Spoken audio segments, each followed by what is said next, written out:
Hello, everybody. This is Sweta Regmi, career consultant, streaming live from Canada. We're live in LinkedIn today, YouTube, and my Facebook account as well. Today, I have an employment lawyer, and he's going to cover what are your rights when it comes to looking for a job in Canada. Also, if you're currently employed, what are your rights that you might not be aware of it? This session is for people who are looking for a job in Canada, who are in Canada, also the people who are currently employed as well. You have no idea what are your rights are. We're going to cover a couple of topics. So my thing is, if you have any questions, please put it in there. I might pick some of the questions around the end. We're going to be here from 45 minutes to 1 hour, and this is going to be sitting on the YouTube channel as well if you want to go back and watch it. So David, welcome to my live show. How about you tell us about yourself? Well, I've practiced employment law for about a little over 25 years in the GTA, Greater Toronto Area, and my practice includes work in the civil courts and also some board work and work at the Human Rights Tribunal. Awesome. Thank you so much. So I just wanted to make sure everything is good to go before we start the sessions. We're going to talk about Canadian experience. We're going to talk about hidden job market. We're going to talk about the salary discussions. Should you be doing at work? And if not, then why? We're going to talk about everything today. And this is the session for you if you're going through similar battle. There's going to be so much discussions and I'm so excited. I'm just going to see where are you guys watching from. Drop in comments. Also, like and share this so you can actually get the benefit out of watching this as well. So I'm just going to see everything is good to go. All right. We have over 80 people watching on LinkedIn, which is fantastic. All right. So YouTube channel is streaming live as well. All right, David. I'm going to put you on a hot spot today. I get a lot of questions about these, and I answer from the hiring manager's perspective, from the person who owns the business, and I also worked in the hiring world for more than a decade, and I know some jits and little bit of things when it comes to hiring, recruiting, and whatnot, but I don't really know the law to your level, obviously, right? What is this Canadian experience rejection that newcomers are facing right now? What are your thoughts on it? What does law say? Is it discrimination? Just just say this to people who are watching right now. Hey, newcomers, just listen to David. Well, the Ontario Human Rights Tribunal, and there's also the Ontario Human Rights Commission, which sets a number of policies. The Commission has said that asking for Canadian experience is prima facie discriminatory. They don't really want employers to use that you must have Canadian experience unless the employer can establish that they have a bona fide reason for requiring Canadian experience. Because as the policy says, it puts newcomers in kind of a catch-22 situation. They can't get a job because they don't have Canadian experience, and they don't have Canadian experience and can't get a job. So basically what happens is they don't want to see something on a posting that says you must have relevant Canadian experience. You should be looking at the experience of the applicant and their experience, outside of Canada as well. And what are actually the qualifications for the position. So you'll see that kind of, it's not as common now to see that, requiring Canadian experience. Do you think it's more valid for a regulated industry because it's regulated, for people like doctor, engineering, who did the engineering and stuff like that, because they do have to get those experience in Canada, like things are, different. Do you think it's a valid reason for employers to ask those experience, or is it still a part of discrimination? Well, yeah, when you're talking about the professions have certainly made certain that they advocate on behalf of people within Canada. Not to say that obviously people who are foreign trained can't receive jobs, but there has definitely been an attempt by a lot of the governing bodies for a long time to assure that, that people in Canada aren't jeopardized by people with foreign credentials. Now that again also is something that has to be put under the microscope, because obviously there's a lot of people from common law countries, take law for example, who might have a similar understanding and might have been trained in a foreign country in the common law, and would probably not have a difficult time adapting to practice in Canada, including Ontario. So yes, I'm not certain how it works with physicians, but certainly there is, there are requirements that expect you to have done work here. All right. So I have a question for you. I had a couple of clients. They were asked. They were called first because obviously when I train them on Regmi, I specifically make sure that there's no fresh off the board smelling. So when clients are being called, when they're going through the interview, when they're sitting literally on interview, they've been said, oh, we thought that, you worked here. You know what I mean? So you worked here. Well, you don't have a Canadian experience. So all of a sudden, that goes into that of, oh, okay, I don't have a Canadian experience, right? Do you think it's, what are their rights when they figure out that they're rejected based on that? It's blatant. They're like, okay, we are looking for someone who has Canadian experience, but they're qualified for the role. It's not regulated. What are their rights as a job seeker later on? Do they, can they go back and fight that battle legally? What are the options?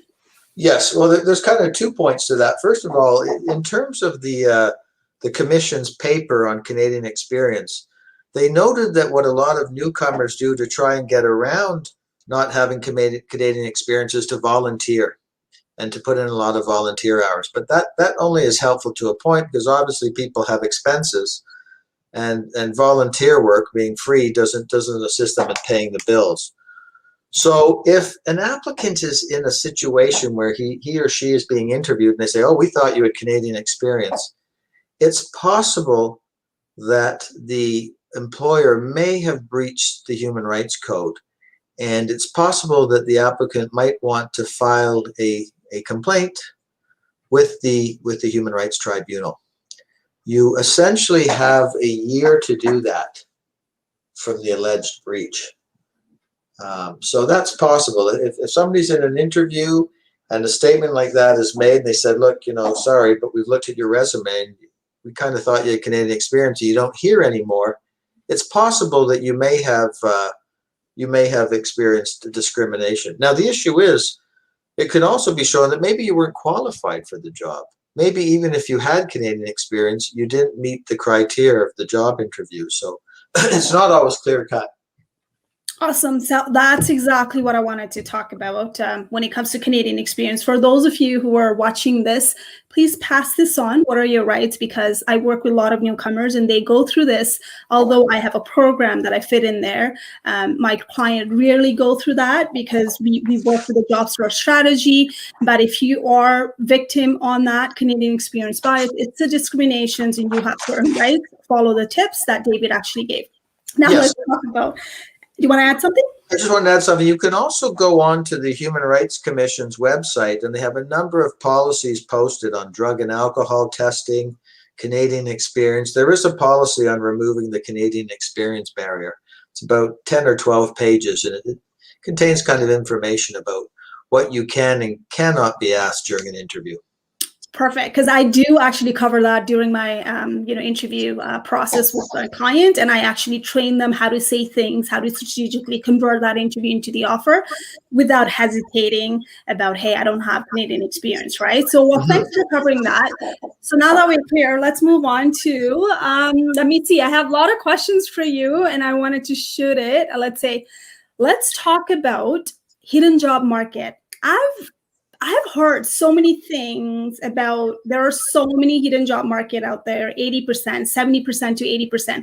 I personally don't think so, because those data are really, really old and written by, some popular influencer or whatever it is. I'd really like to see the data coming from the Canadian government. I'm having challenges on it. I do believe there's a hidden job market for certain things, not for everything. What is your take, and what does the law say as an employer? Do you have to post for a job, or is it a specific employers, they have to post it no matter what, and they cannot hire someone without actually going through the posting? Because I do see that as an discrimination as a whole, because maybe the qualified candidates are not getting that communication. So what is your take on it? can people be hired by company without being job posted? What does the law say? Well, there's really two sides to that. First of all, you have to decide if the position is a union position or if it's a non-union position. If the job is in a unionized environment, the employer will be covered by a collective agreement, and the employees will be represented by the union because the union is the party to the collective agreement. And typically, a collective agreement will set out a number of requirements for job posting. How a job is posted, how long it's got to be posted, what can be asked. So that is all set by the collective agreement. And if an employer does not follow the collective agreement, then the union can grieve on behalf of an employee or potential employee. So that covers the sort of unionized side. In terms of people that are non-unionized, so they don't have a trade union or association to back them up, it can be very difficult to determine what is and is not appropriate. Typically, a number of companies have policies regarding, recruiting people. Obviously, a lot of the Fortune 500 companies and the banks, etc., don't just use a haphazard approach. Well, let's see if you can hire your brother or whatever. They try and remove the nepotism requirement. So they will have stringent policies on hiring. Again, the various human rights bodies across Canada, the provincial ones and also the federal one, may have a policy on that. And actually, the Ontario, just to use Ontario as an example, there is a requirement of questions that can and cannot be asked. There's also a requirement in terms of posting that you can't breach the human rights code. Okay, so if it's found that your method of posting positions is contrary to the code, an employer can be exposed. I don't see a lot of that in my practice because I'm usually dealing with people that are being terminated. Yeah, we're going to talk about the hiring stage. Yeah. So in terms of how they actually got the position, I mean, I'm not really 100% certain how they necessarily got the position. Obviously, they applied. But I sort of see it at the end when they're being terminated. So my understanding is you got it right. So that's what my understanding is because unionized role, there's a different hidden job market I personally believe that if I want to hire, there's a hidden job market. I will go through referral and whatnot as a startup company, right? Because I'm not going to be using so much expensive tool for recruitment and whatnot. I would rather see the work, a sample, and then I'll hire it, right?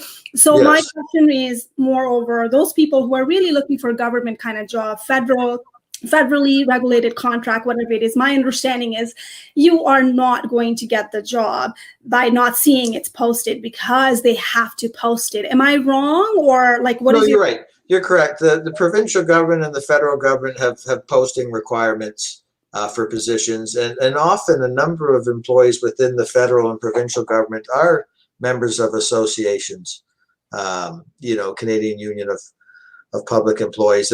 There's various trade unions that cover federal and provincial employees. So again, you're into the stream of the collective agreement, and it's all spelled out there. And awesome. Whether you're unionized or you're non-unionized, in terms of once an employer has hired somebody, they still are subject to all the governing legislation, for example, the Employment Standards Act. So in terms of the hidden job market, they still have to meet all of the requirements of for example, employment legislation. Absolutely. All right, so let's move on to in a nutshell, what we're talking about here is hidden job is not for everybody. And I wanted to talk to you, some people who are watching right now who are targeting hidden job. I want you to make sure that you target the right company. Do you fall on that industry? If you want to go on to the niche market, do they normally hire without posting? It's normally small business agencies, boutique kind of thing. They actually hire without posting and they can get away with it.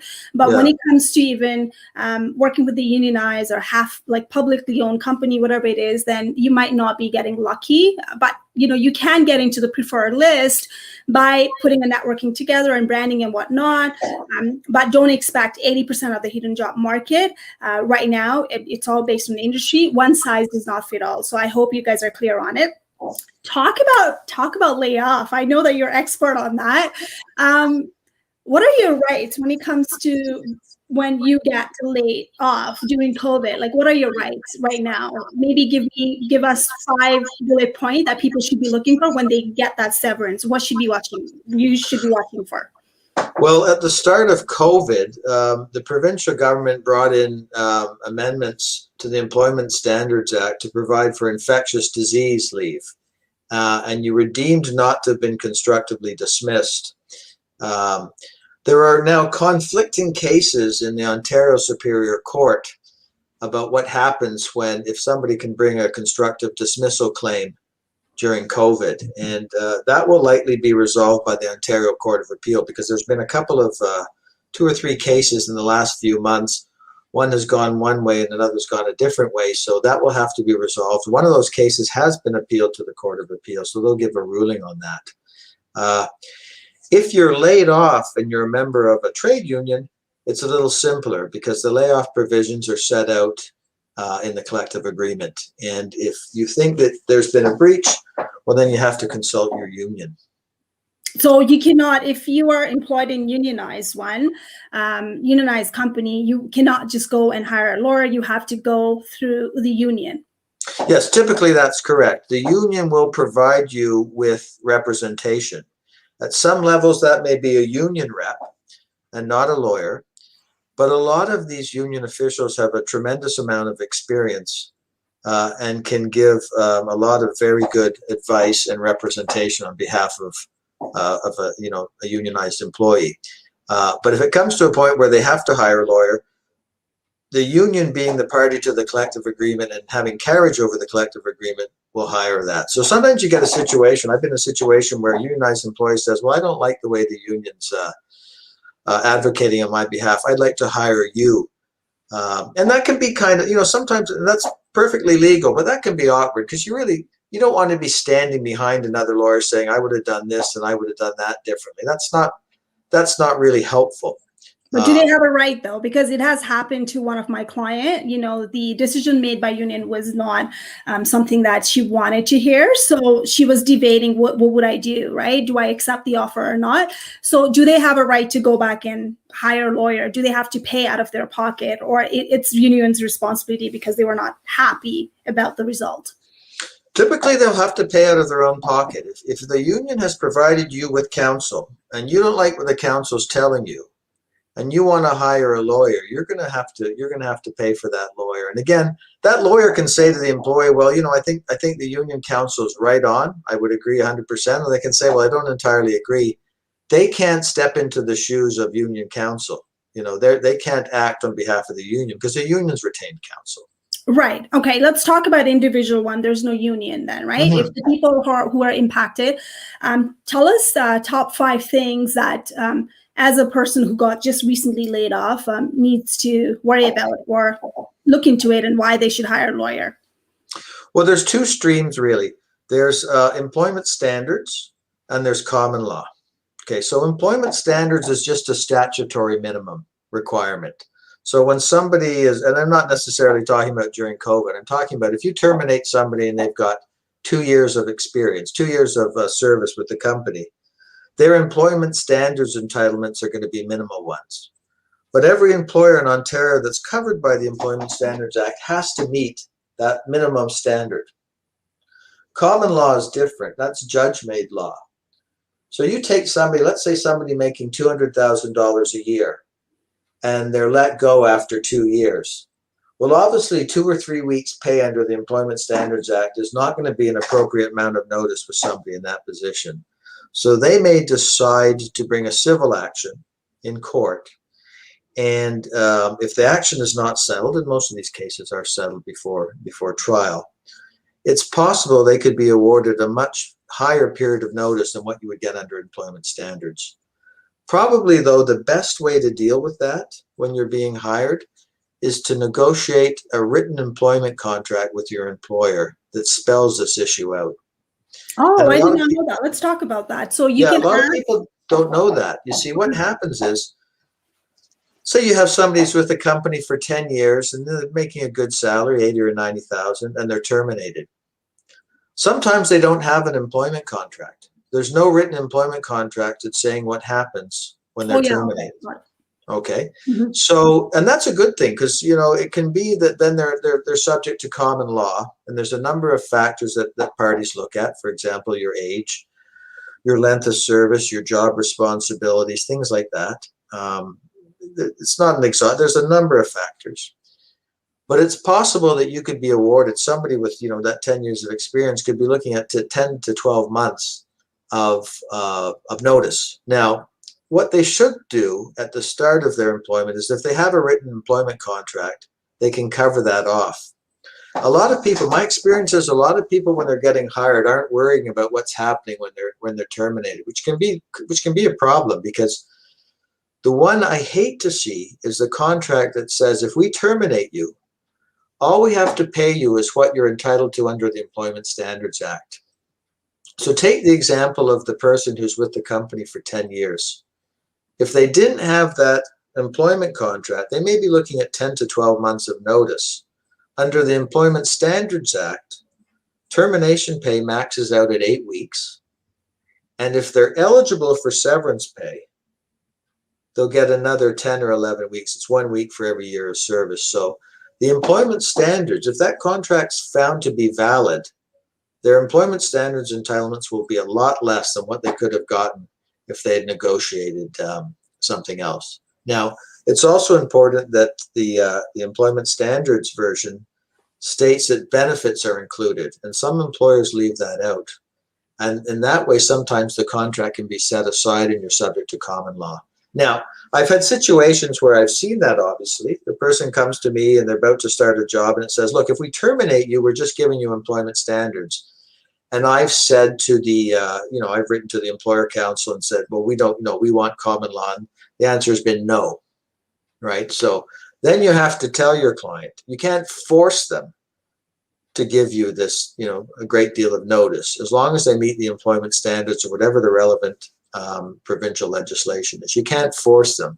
But it's a good idea to address that issue when you start a job. But again, a lot of people aren't really looking in their contract because that clause will typically be there. It will say, look, if you're terminated and there's no cause, this is what we're going to pay you. I've looked at a lot of, the offer letter, and in the process of negotiating, right?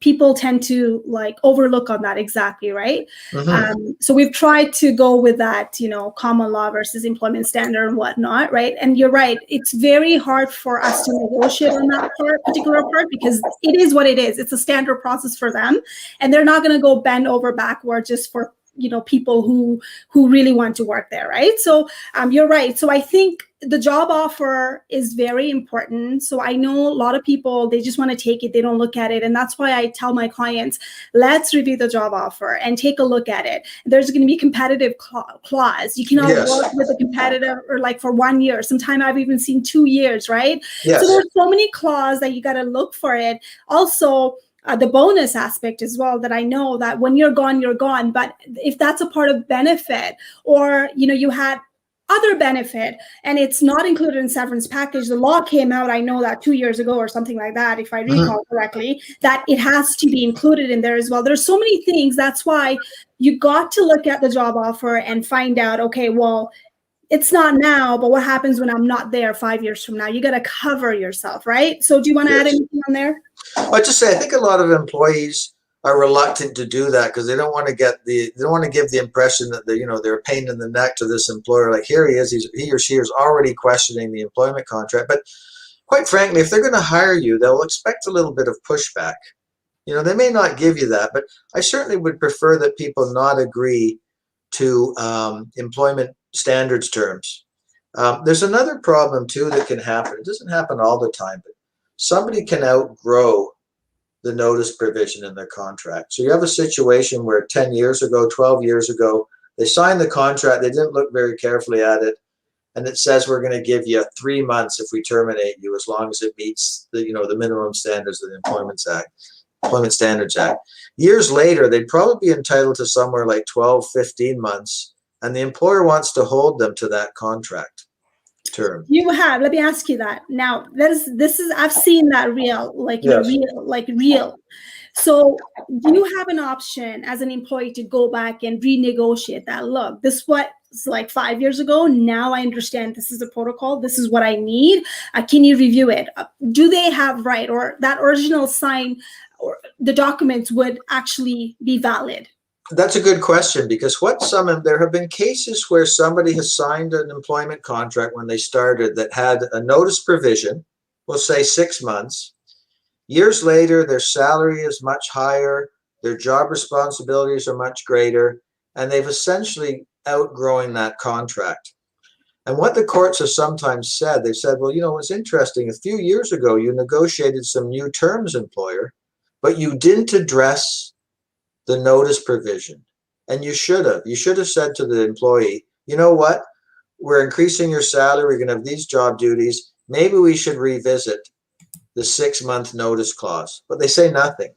So that notice clause lies there in the employment contract, and it's to the employer's advantage years later. So that doctrine is where the substratum of the contract disappears. In other words, the job that you're doing at termination is not the job you were doing when you were hired, and therefore you shouldn't be bound by that termination clause. Absolutely. And the other thing that I remember is a lot of people out there, when they get promoted, they have to sign up. Even if it's a lateral promotions, they will make you sign, even if you're not getting a pay rate, a salary increase or something. What is your take on it? If the responsibility is totally something like, 50% is totally new role, and they are getting that promotions, and outside it's a promotion, but on paper, it's not a promotion for other people because there's no extra benefit or extra salary, whatever it is, right? Can you go back and ask them, listen, the job that I did before is nothing like I'm going to be promoted for. Where does that fall on? What does the law say on that? Yeah, you should. Different. You should do that. If your employer comes to you after a few years, you've been working at a company, and says, oh, we just want you to sign this contract now, it may be that they're slipping in a term that you didn't have in your original contract. Maybe it's a very onerous non-solicitation agreement. Maybe it's capping notice. Certainly, you should use that opportunity to renegotiate, rather than just sign. I wouldn't recommend that the employer just put something in front of you and you just sign it. What often I think employers will do, though, is they may say, well, we're promoting you. We're giving you an increase in pay of $10,000. So there's fresh consideration flowing from both sides. So that's a different scenario. But if it's same terms and everything, they're just getting you to sign something, that's a red flag. Awesome. Thank you. Because I've had certain clients coming to me saying that, my roles and responsibility when I got hired a couple of years ago, now it's no longer the same. I'm getting more tasks and the salary does not increase as well. So when we look at the job offer, when I'm going through it, it's completely different. So obviously people are going to either switch, right? Or it's going to be, hey, let's review it, right? So that's a problem. That's a problem, Sweta, because I've had situations where somebody leaves a company and their job duties are assigned to somebody who's there to do, and they say, look, you're going to have to do their job duties. And you know what? That can be a constructive dismissal because they're now doing the work of two people, right? And the employer may be saying, we're going to get somebody in, but really they're not saying, unless they're saying to the employee, by the way, employee A has left, we're going to double your salary because you're doing her duties. That typically I don't see. I typically just see that sometimes employees get stuck with more duties and without a corresponding increase in compensation. So you have to be attuned to that. So question for you, in a lot of corporate world, how do they get away with this is, that original offer, they've signed it. They've set duties as assigned. Is that the loophole they're using it? Can they get over with it? If you are going to the HR saying that, look, I'm getting more tasks and the person left and I'm not even getting paid for it, can the management now and go and say, well, on the contract it says duties as assigned. I've seen it like 99% of the time in the job description in the corporate world. What are your thoughts on that? Well, yeah, that's true. There'll be clauses like that that say, look, we have a right to assign you various duties. We may even move you outside of the GTA. So the employer certainly should have some flexibility. But what it really comes down to is that has there been a fundamental change in the employment contract so that it's not the same contract, despite the language saying we can do this and we can do that. It's kind of like when contracts say, by the way, we're paying you $70,000 an hour, but you don't have a set 40-hour week. Okay. And there is some fairness to that. Obviously, an employee can't complain if they have to work, to 5:30 one Wednesday. They can't say, hey, I'm out of here at 5. But if it becomes exploitive, it becomes a point where the person's working 60 hours a week or 80 hours a week, heaven forbid, then it's probably not the same contract that they signed on for. So you have to look at it objectively.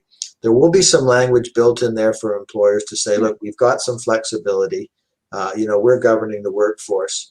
But yeah, that's something that if your job changes that much, it may be time to talk to your employer about renegotiating your contract. And I like that.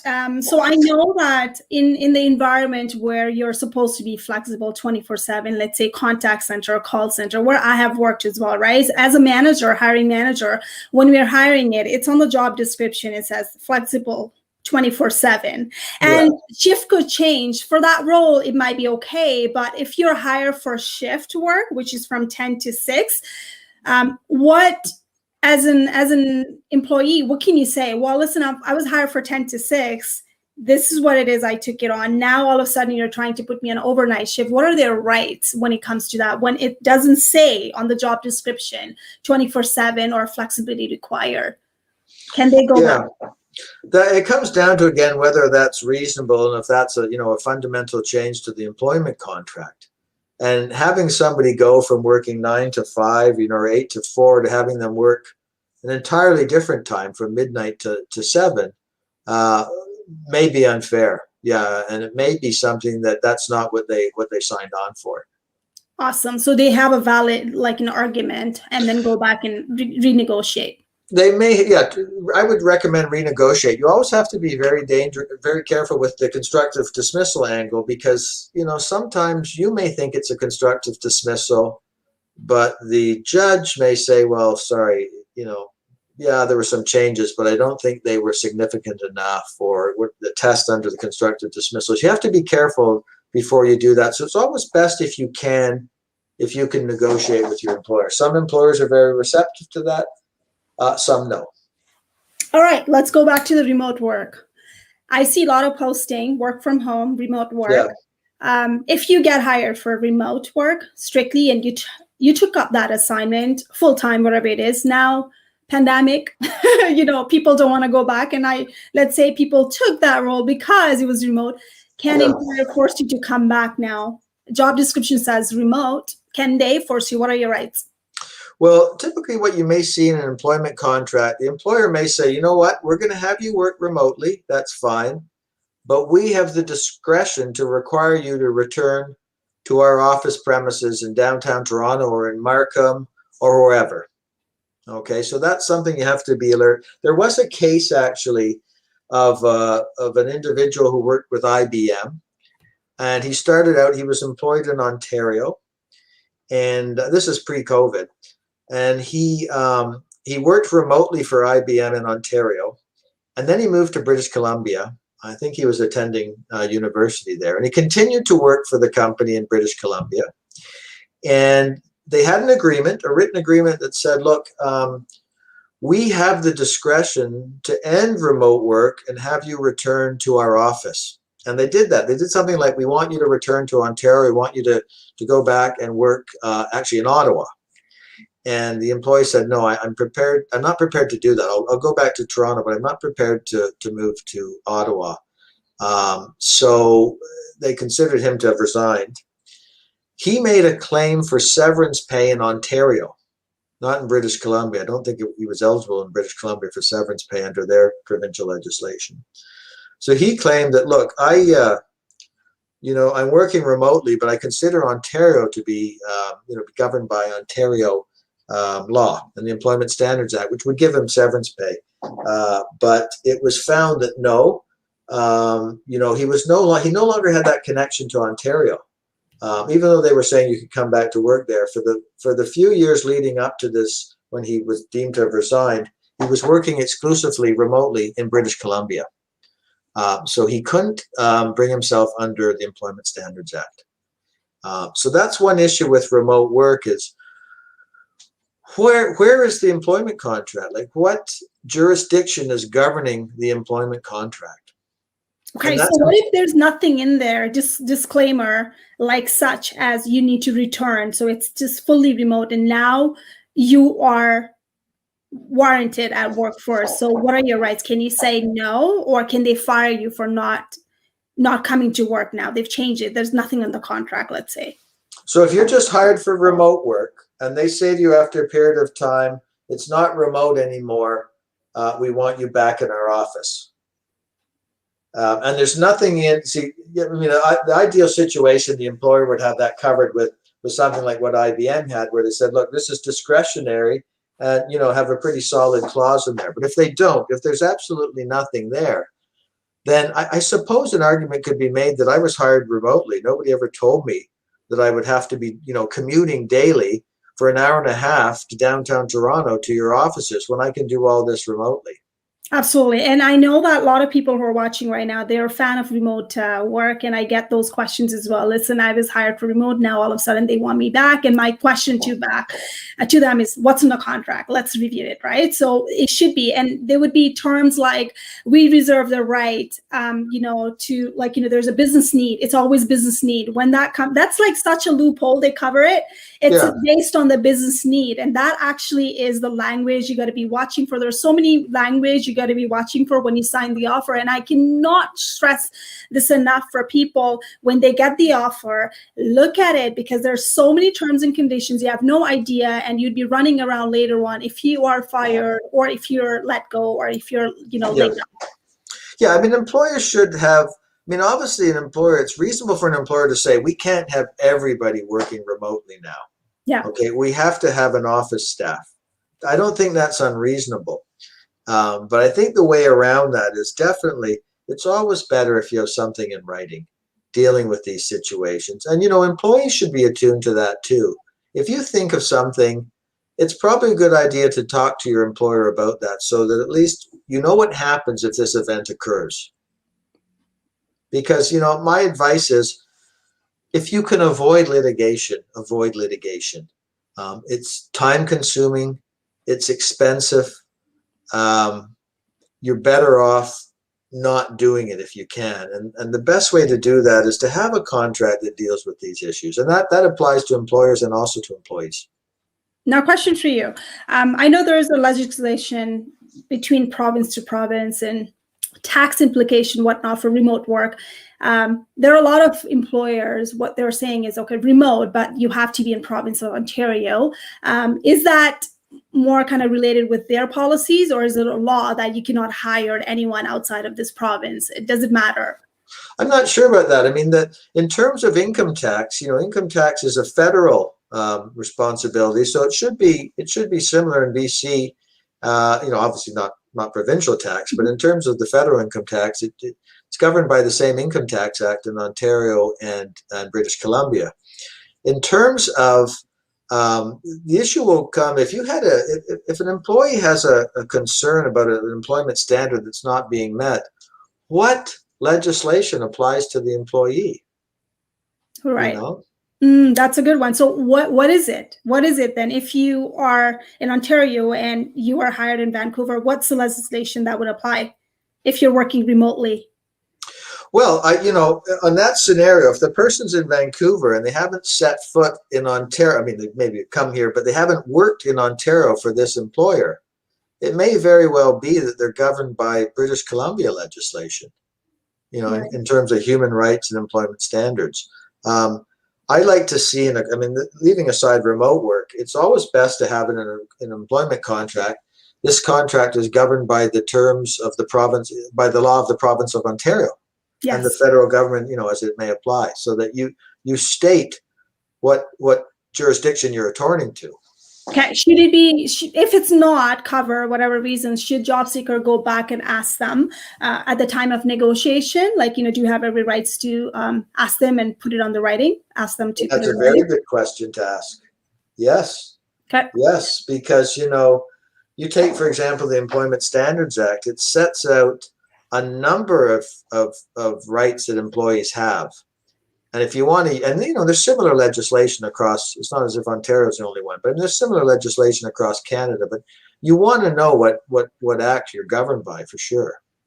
I want to talk about one thing that happens a lot with my clients. So, so let's say Christmas is coming in and people are laid off, and in January, they get those bonus from last year based on their performance, right? Yes. And with the severance, a lot of employers, they try to get away with, okay, we're not on the offer. It would say you need to be employed to get any extra bonus or whatever. If you're not employed, then you're not going to get the bonus, right? What are your thoughts on it? I know there's a law. It depends on how it's written on the offer. But let's say that happens. It was a part of yearly bonus. You're supposed to get 20,000 bonus extra. But now that you're laid off in Christmas, now you're not employed and they're paying you in January. What are your rights? Well, the Ontario Court of Appeal has had a number of cases on that issue. And a lot of that situation is where the employer contract says you must be employed on whatever, February 9th to get your bonus. And the Ontario Court of Appeal doesn't like that sort of reasoning. And you have to take into account too that if somebody's terminated, typically, and they're entitled to notice, that should capture all the compensation they would have received during that notice period. So for an employer saying, let's say they have two options. An employer can say to an employee, "We're terminating you. We don't have cause. We're giving you 8 months notice. Okay, this is your last day. Goodbye." They've got 8 months of notice and they're out the door. Or an employer could say, and typically they don't, they could say, "We're terminating you. You'll continue to work for 8 months, and that will be your last date." Obviously, in that second scenario, if they received a bonus in February or whatever, it would be captured by the fact that they were still there. And that principle governs too if you just terminate somebody and say, well, this represents 8 months. It should capture that bonus. And there's a number of arguments that employees have raised. One of them includes that you've earned the bonus, right? You've earned the bonus. And if you're not paid the bonus, then an employer may have been unjustly enriched. In other words, the employee's done the work. They've put in the hours to profit the employer. And now the employer is saying, sorry, you look at this clause that says that you're not eligible for your bonus. But again, the Ontario Court of Appeal has litigated this issue. There's several cases on that. And it comes down to an employer must make it crystal clear in an employment contract if they want to try something like that. Crystal clear to the employee. So the next question is happening right now with a couple of clients of mine. So they're in this role, but all of a sudden, the other people are getting hired in this really similar role with probably the less pay. They're like tenure staff. Maybe they want to get rid of those layoffs coming in. You can sense it. Now you are literally training those new hire, but you know that you're going to be fired maybe later on. Yes. What are your situations on that? What does the law say? What are your rights based on that? That's a scenario that I've seen over the years where companies may be saying, wow, we've got a lot of long-term employees and we're going to have to pay them a lot of termination pay, for without cause. We're not talking about cause. We're talking about without cause. So there is that move sometimes to let's terminate some of the long-term employees and bring in shorter ones. Maybe, that way, we're not as exposed as much on the other end. In terms of training them, that can be a difficult pill to swallow for the other employee. But really, it's governed by, if your employer says that, typically maybe you see a scenario where they say, look, you're going to have to train this person. We're going to terminate you. We're giving you whatever, let's say 7 months. 1 month will be that you'll continue to working notice, and then we'll give you 6, right? So that employee is stuck training, as you've described, training that person. Or they don't communicate. Gut feeling tells you that. Okay, the water cooler talk and stuff. Yes. That, and you let go. Oh, yes. There's just on that as an aside, over the years, employees I've noticed are pretty perceptive when they know they're being terminated. And one thing they notice is they're not included in meetings. They're not included in sort of emails. Yes. They're already gone before they're gone. And a lot of employees will tell me that over the years. I kind of knew the writing was on the wall because people were acting differently. But I knew when the layoff was happening, when 10 of us were let go. I saw it that, the things started changing, and I was like, okay, I kind of knew. I was happy about it, but then, So what are their rights? Can they go back and talk it out, or complain, anything like that? Not really. I mean, I think basically the employer has a right to terminate you without cause, provided they meet the terms of your employment contract. And if there's not an employment contract, provided they meet the terms of employment standards legislation. And, they may be exposed to some common law notice, but they have that right to terminate you. Nobody really has a right to remain with that employer, So really, it's a professionalism issue. It's not easy for a long-term employee, I think, to especially have to train somebody that is replacing them. But really, it's governed by what are the terms of their employment contract, not the person they're training. Right. Okay. Now let's move on to a different one. There is this thing called fit firing. You're not the fit. I've done that actually as a hiring manager in the corporate world. I knew they were not the fit, making a lot of documentations and having a performance management every week and whatnot. It's a lot of work, right? Yeah. I know that I'm like, I got to do this, but I know that I can't help this person at all. I know it's coming in, right? So when you actually fire someone for fit firing, as an employee at the receiving end, do you have a right to challenge that and say, well, what is the fit firing? Because it's more attitude issue, to be honest, right? Do you mean fit firing? Do you mean for cause? Without the cause. Yeah, without cause. So they're not terminating them for cause. Yeah, so exactly. So it's fit firing. There are two instances happening, right? Fit firing is without the cause, which is like, here's the severance package that would go, you're not the right fit, right? There is the cause of like fit plus not meeting the performance as well, where you're not even getting severance now, right? So when someone actually gets fired for you're not the right fit, there's a fit, there's an industry, lingo, they use it, not a fit. Every company has it. Those are sort of two distinct things. In terms of, if you're alleging cause, if you're saying, look, you're saying the employee is incompetent, right? You're saying, look, that's for cause.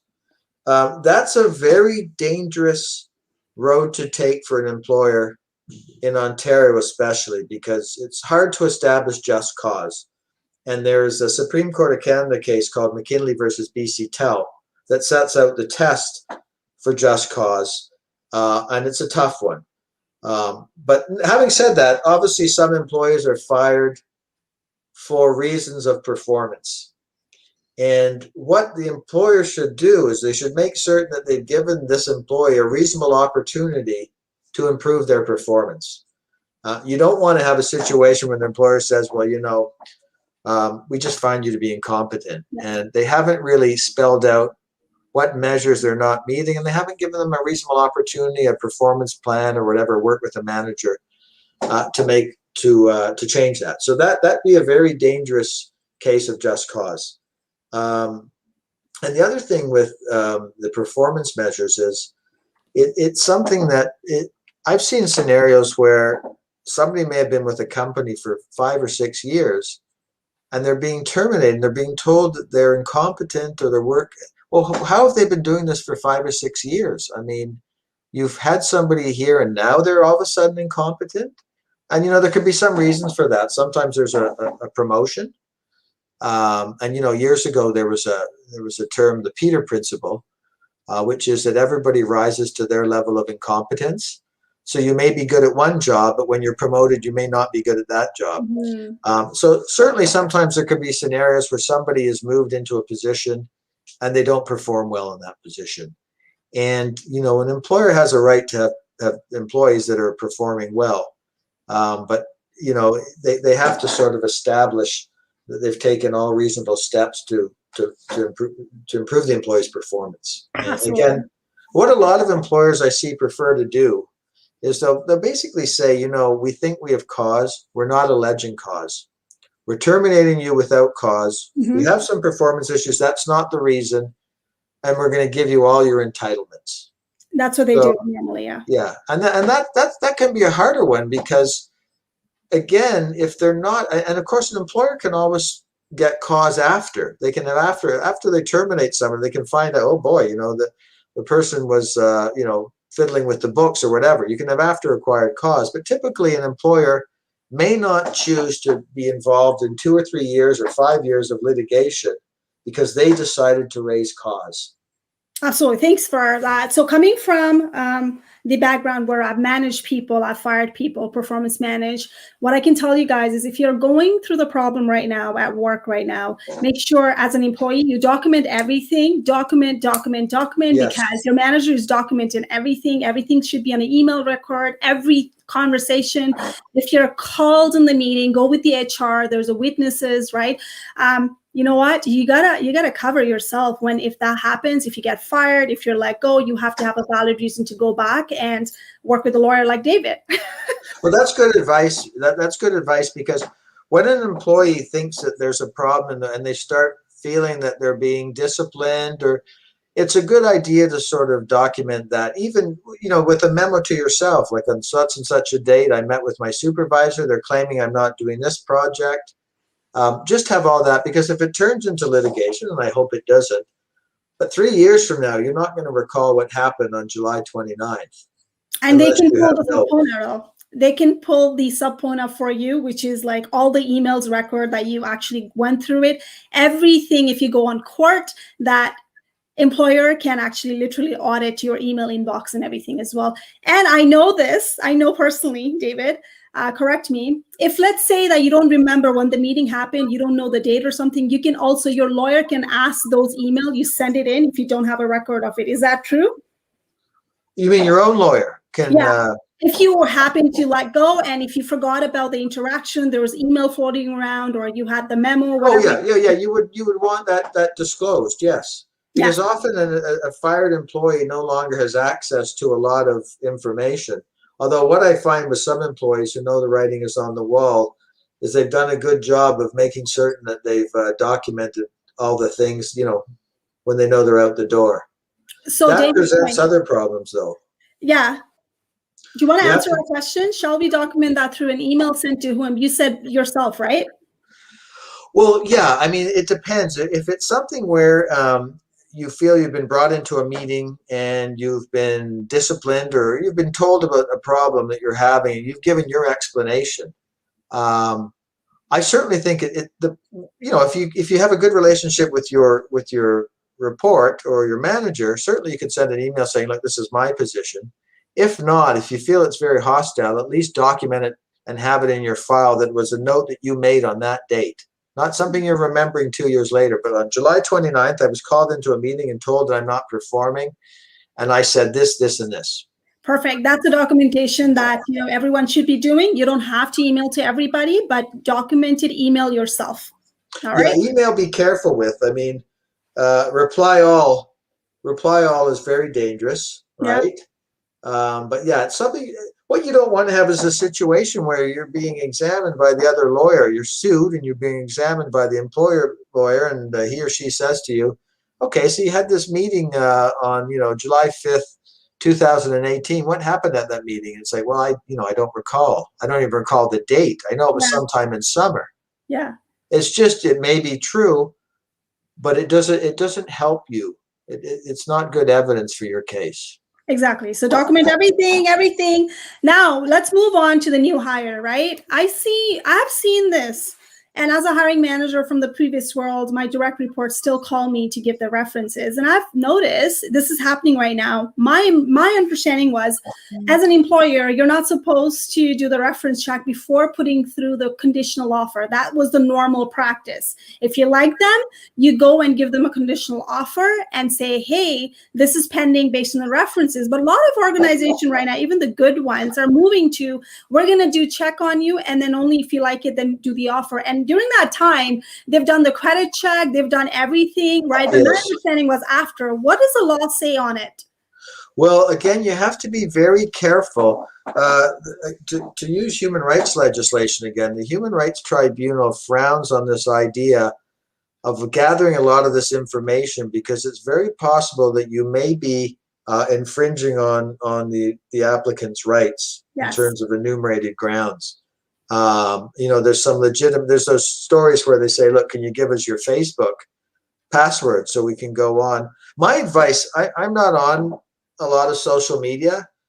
My advice is I've seen it has caused a great deal of trouble for employees.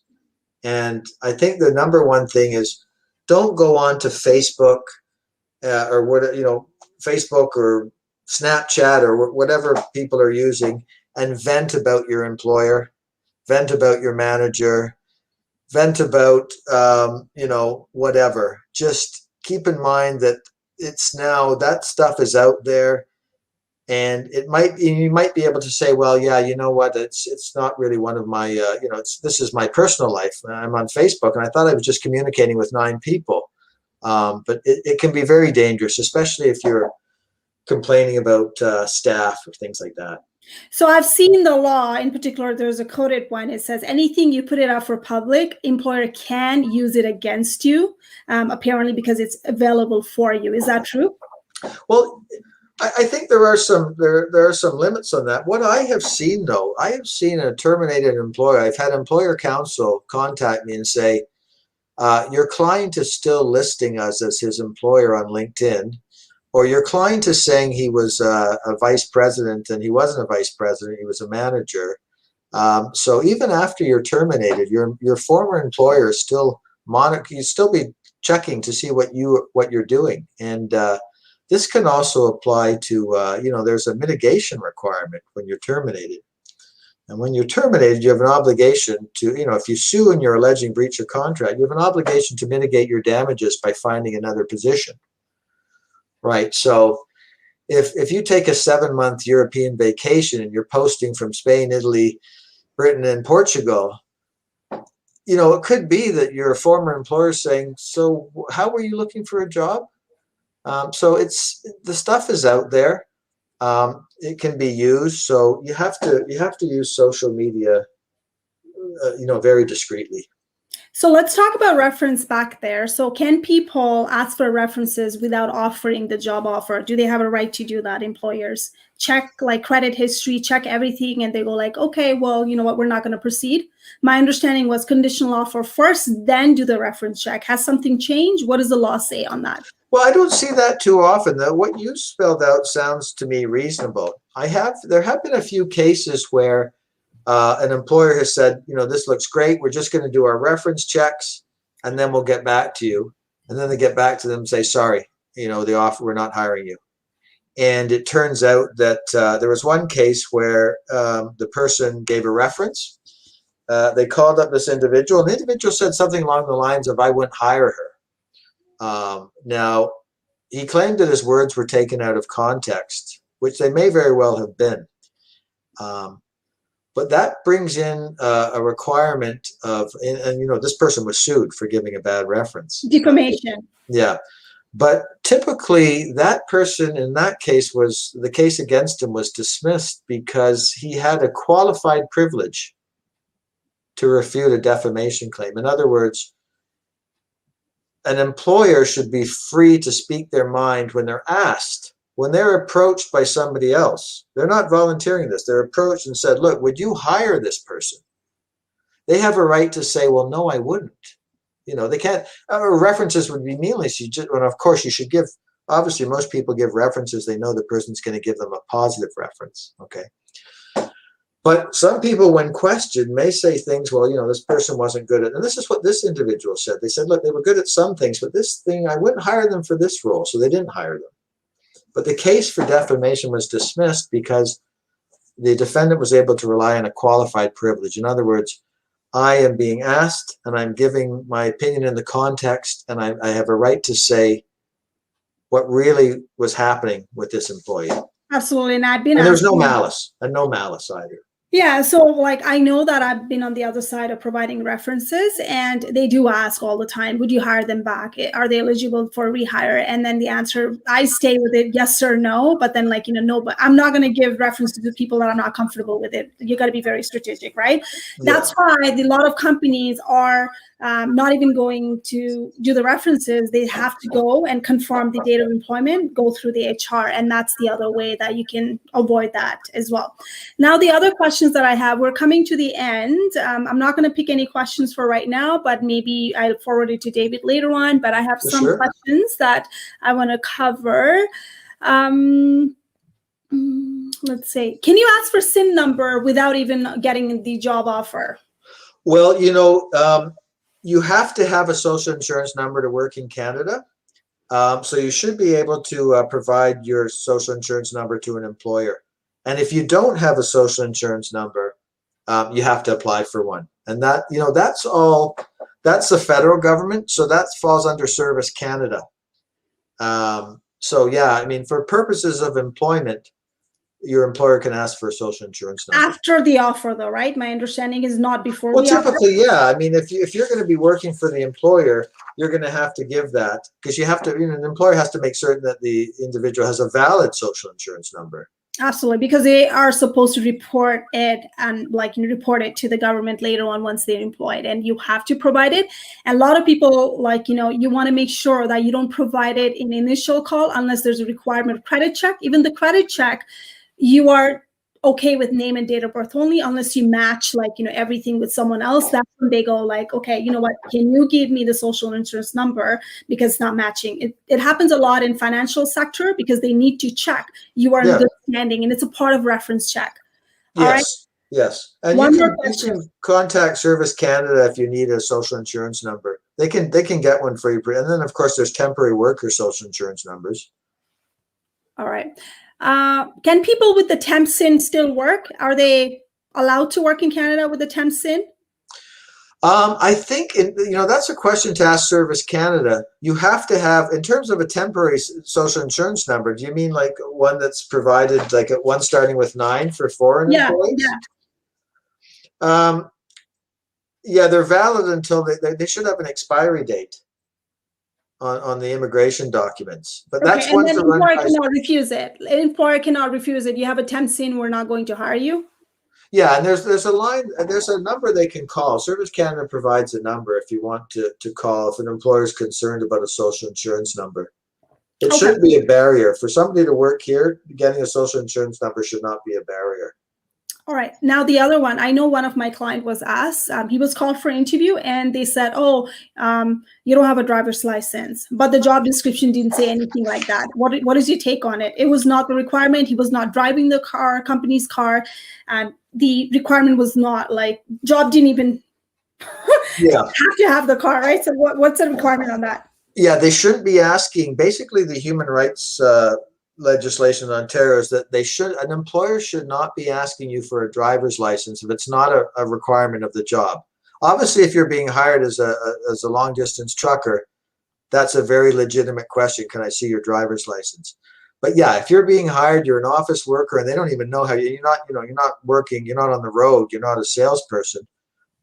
They probably should not be asking you if you have a driver's license, because the driver's license. What's that? Should they disclose that on job descriptions if they wanted to get someone with the driver's license with G? Because I've seen the jobs. Yeah. You have to have G license, right? Or driving experience for more than years or something, right? Should they disclose it? If they don't, then that's a discrimination, you think? Well, no, they should certainly, if the job requires you to have that license or to drive, it's perfectly reasonable for an employer to say, must have a G1 license or must have this. Otherwise, they shouldn't be. And that's basically the law, is that, you shouldn't be asking for a driver's license if it has nothing to do with the person's work. Right. Perfect. That's what I thought. Question. It comes up quite often. It was a huge topic as well. And salary discussion. Every company has a policy. You're not allowed to, you're not allowed to discuss the salary with your staff, whatever it is. What is your take on it? When is it you're in trouble when you discuss it? When is it you're not in trouble when you discuss it with your colleagues or team members? Well, my recommendation, if a client said to me, look, I'm at the office and, I want to sort of discuss salary with my coworkers, I would say, don't do it. That's information that you should probably keep close to your chest. I see really that at two ends. One happens not so much with salary, but after somebody's terminated and they settle with an employer. And minutes of settlement are concluded. And the employer is going to pay the employee X amount of dollars and whatever. And the employer gets a release. The employer doesn't want that employee saying how much he or she got, right? They don't want, because then that's going to be used as leverage by another employer to say, well, you know what? Con's client got 9 months. He was there 4 years. I've been here 9 years, so I should get, so there is sort of a requirement that that information remain confidential and only be disclosed to legal counsel and accountants, things like that, and obviously family members. And there was a case where it was a case at I believe the Human Rights Tribunal, where somebody was basically, they were settling. And while they were settling, they were posting that, oh, we're settling now. And, oh, yeah, I didn't get everything I wanted. And, the employer saw that and said, well, I'm not going to pay the settlement because this was supposed to be confidential. And the tribunal said, well, you're going to pay it. But they took $1,000 off because this, this person had been blabbing about a confidential settlement. What about the offer? What's that? That's the when you leave the company. Yeah. Now before the salary that you're working right now, and you all of a sudden, that has happened once in a workplace. I've seen it. I've heard it. So let's say there's one guy who actually was a manager as well, and who left the drawer open. It was a drawer that we all used it as the common drawer. Whatever reason, the guy left the paycheck in there. The person, whoever saw it, didn't have any idea that was a paycheck and looked at it. It's like, wow, he gets paid more than me. I've been here for so many years, and this is the woman, right? And she was really offended. And she's like, should I go talk? Because should I be looking even that? Because I did not know the guy left it accidentally. Would he get in trouble? Now that I know, can I bring it up? Or can I even talk to him? So on that, right? So let's say, if she had signed that NDA, confidential agreement, would that matter at that time now that she knows? Well, what's your take on it? What does the law say? Well, that's right. You can't really unlearn that when you come across someone. And there's been a number of instances. Anyone who's worked within an office with a photocopier has gone to make copies and seen all sorts of things left on photocopy trays. My advice is always is discretion is paramount. That you don't want to just immediately go blabbing to your supervisor. Wait a minute, I'm working with so-and-so and they're being paid $15,000 more than me. Because you may find yourself in one of those meetings where they're saying, here's our offer. You can go take it to a lawyer. So it's kind of, and you may have a confidentiality clause in your employment agreement. I am familiar with a Superior Court case where it was a law clerk. And the law clerk was concerned that their pay wasn't really what it should be. And the office manager was found to have said, well, go discuss it with other law clerks, which this person did. And then she was called into a meeting and the manager said, you breached the confidentiality clause. We didn't want you discussing what other people were making. She said, well, the office manager told me. And so this person's terminated. They go to court. The termination clause is upheld by the judge, but the judge did say it was a little unusual that the employer would say, go talk to other law clerks, find out what they're making, then turn around and say you breached the confidentiality provision. Okay, so that does matter. If you're signing NDA, whether you sign it or not, doesn't matter. You should not be discussing. The employer can get back to you saying that it's confidential, even if you didn't sign that NDA document. Well, yeah, the thing is, if you're signing an agreement, okay, that's a valid agreement saying that you're not going to discuss salary. You risk, you shouldn't discuss salary then, because you risk being in breach of that agreement. What if you know the person is making, and incident happened, and the person blurted out whatever? Can you bring it under manager attention, saying, I heard this, I've seen it? Do you get in trouble now that the other person actually told you? You didn't even Well, let yeah, I it mean, happen? that's where you have to use your discretion, because again, they were indiscreet, and now this employee's being indiscreet by even mentioning. But again, it's out there, and you can't. There's another scenario that's happened. With the Sunshine List, where they published the list of salaries for government employees over 100,000. Some people have looked at that list and said, "Wait a second, I work with so and so, and they're making $4,000 more than me." So it can just cause enormous problems when salaries are revealed. However, I don't think it's unreasonable that if you're renegotiating with your employer, and you happen to say to them, look, I've worked with so and so and so and so. My understanding is that they may be in a higher pay grade than me. But again, I wouldn't want to be releasing too much information about other people's confidential numbers, especially to an employer. Right. Okay. So be cautious. Like, Be regardless, they can come cautious. back to you. They can fire you based on disclosing it. I've personally seen it. A couple of leaders got fired when they actually found out the salary that was listed accidentally on some kind of drive, and they got fired because they started talking to the other people. What they could have done is, hey, we saw the drive. It's a glitch. Take care of it to HR, but they didn't do it. Apparently they went around and they got fired. I've seen it. So if Well, yeah. you see the salary, guys, other people in the company accidentally, and if you try to go and talk and disclose to other people, you're going to be fired too. Employer can use it against you. Just again, that's interesting. What also can happen though is, again, there is that test of just cause, and it's possible the judge may say, well, yeah, they shouldn't have done that. They shouldn't have revealed that. However, we're not going to find just cause because we don't think this really represented a break of the employment relationship. So it could come back to the employer, but who wants to spend all that time in court finding out you're right? That's right. So it's best to avoid that. Now, I think the last question, I'm going to wrap it up. Thank you so much for staying No in. I know problem. we're busy. There are a lot of things going on in the market right now. Job interviewing done by the machine itself. So I've seen some of my clients have gone through that, where you are invited for interview. It's one-way interview. There's nobody. It's all AI doing the interview, scoring it. We have no idea how they score it. It's obviously body language to facial expressions and whatnot. Yeah. It's huge. And top banks are using it. Top companies are using it. And I've learn something that it doesn't sit well with me. They're using facial expression, like, scoring and stuff. It's not provided to the job seeker. How are they being measured on? And there seems to be bias. Let's be correct on it, right? Because we don't know how you are going to be judged against. Some people are playing video game, asked to play video game and being scored, right? There's so many things. Disability factors in.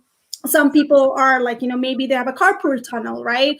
And playing the game not nonstop, and they're against that, right? They can say, well, I'm qualified, but why are you making me play these games to score? And I don't even know how am I being scored on.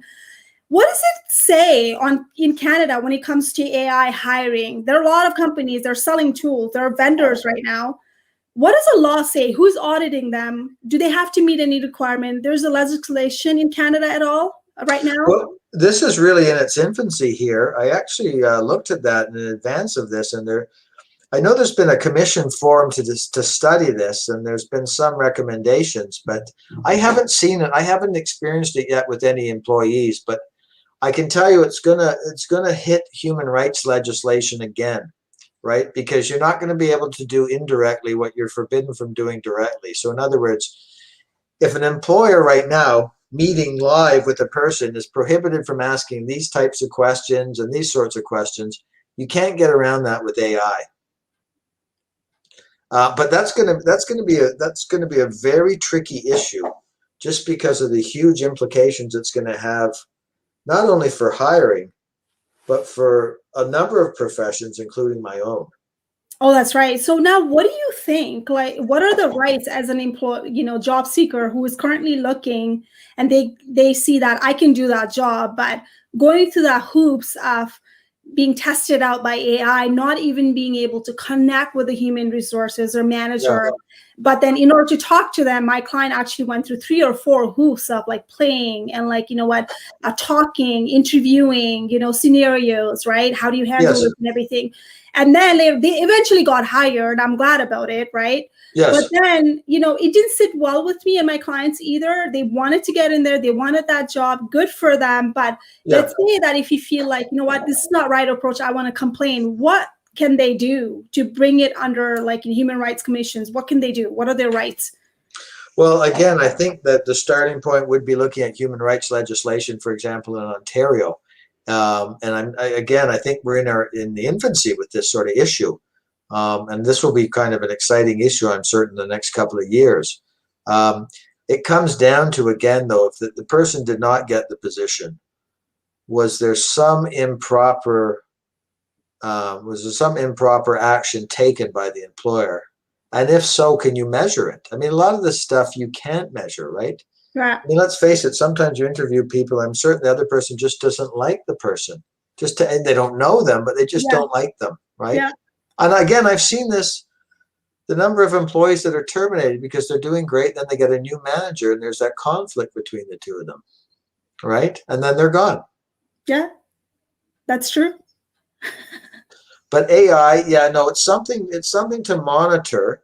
But I haven't seen it in practice. I haven't had anyone come to me and say, I wasn't hired because of this, or worse, I've been terminated because of it. I'm certain that's coming, What about employers thing? Employers, is there any bill passed right now saying that they have to specifically go and work with the different interview model within AI, and you can't do this, you can't do this? Would it be similar to what they can ask in face-to-face interview? Is that expected? I would think so. Again, I don't think AI can be used to get around, because it may be the response as well. AI has no, a machine has no bias, but of course it does, right? I mean, because it's being programmed. And again, my technology knowledge is quite limited. But yeah, certainly AI can't be used to sidestep legislation. Awesome. Well, thank you so much. And there's no law right now going in that people are monitoring AI in Canada. Is this something on a work that you are aware of, or? I'm not aware of it. I will review that. Again, I think the Law Reform Commission has implemented a committee, or there's been some sort of committee, but I'm not 100% certain. Could you send me the link on DM later on? Because I definitely want to review it. I'm working with somebody. I'm forwarding to the person who's actually investigating in US. So I'm going to forward to her. Okay, fair enough. Sounds good. Well, thank you so much for coming in. Do you want to add anything at all at the end? And how can people reach out to you if they have any concern about employment? Or now I understand you do the real estate as well. So how about you actually take 2 minutes and then talk to people and say what you do and how they can reach out to you? Yeah, I'm probably best available by email, davidconn@bellnet.ca, or my phone number, 416-363-1868. I do all employment litigation, human rights work, and real estate, and things like that. Awesome. Residential and commercial. All right, guys. So are you open to connecting with people if they send you an invite? Of course. All right. Sounds good. Thank you so much for watching, all of you. Thank you. Give us feedback. Reach out to me directly, and maybe we can invite David later on as well in a couple of months from now. He's been very happy to do that. Right? Send me those questions. If you can't, type it in right now, send it to me, and maybe I can compile those questions, and we can have these sessions in future as well. Subscribe to our YouTube channel, and if you have any questions about the career coaching, reach out to me directly. Thank you so much for watching. Bye-bye. Bye.